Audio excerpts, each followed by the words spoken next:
Ako si Zeus, ang Diyos ng Olympus, ng langit at kidlat.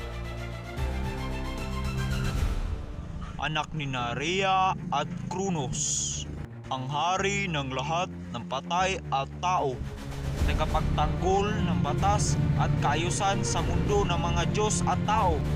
Kilala ako sa aking lakas, karisma at pagiging makapangyarihang pinuno. Ako'y makapangyarihan, ngunit tulad ng iba, may kahinaan sa damdamin. Kilala ako sa aking maraming pag-ibig, ngunit nanatili akong tagapaghatid ng katarungan.